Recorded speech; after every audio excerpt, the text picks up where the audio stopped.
आपको मैं चैलेंज करता हूं, आप ग्राउंड पे रिपोर्ट करिए और सच्ची घटना ये दिखाना शुरू करिए। आपको सरकार की तरफ से धमकी नहीं मिलती है, आपके ऊपर एफआईआर नहीं होता तो कहिएगा। जो आदमी बोल रहा है उसके ऊपर एफआईआर हो रही है, उसको जेल में डाला जा रहा है। देश में तमाम पत्रकार, तमाम बुद्धिजीवी, छात्र और राजनीतिक लोग जिन्हें इस सरकार ने द्वेष में, जिन्हें इस सरकार ने गलत तरीके से गलत कानूनों में फंसाया हुआ है, कि विपक्षी की पार्टियां भी आवाज़ उठाना चाहती भी हैं तो शायद उनके अंदर भी एक तरीके का डर है।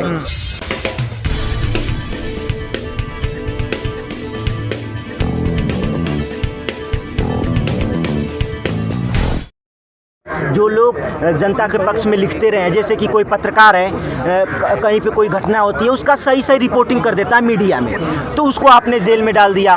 कोई व्यक्ति है जो जनता के बीच में काम कर रहा है, कुछ गलत होता है उसके ऊपर प्रोटेस्ट करता है तो उसको आपने जेल में डाल दिया।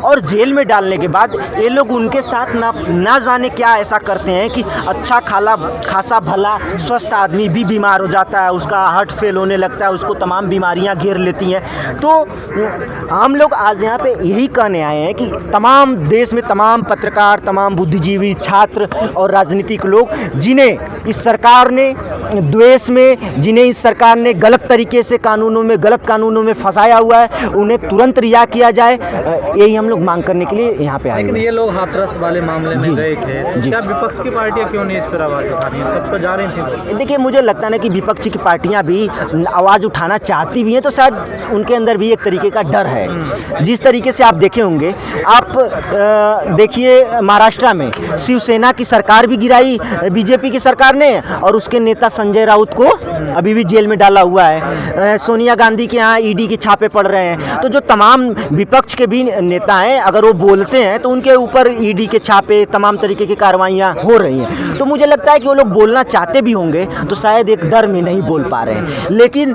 मुझे लगता है कि जो देश के तमाम छात्र, नौजवान, लंबा अरसा हो गया, इनकी जमानत क्यों नहीं हो पा रही है? जमानत अगर सरकार नहीं चाहेगी तो आपको लगता है कि जमानत हो पाएगी?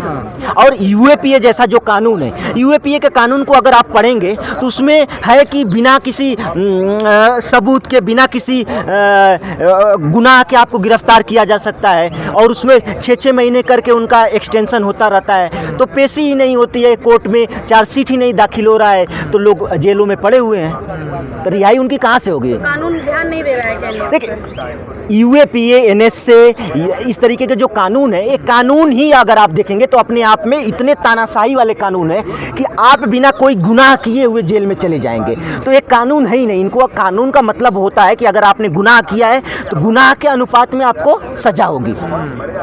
तो ये तो ऐसे कानून है कि बिना गुनाह को आपको जेल में डालते हैं, तो इन्हें तो आप कानून नहीं कह सकते हैं।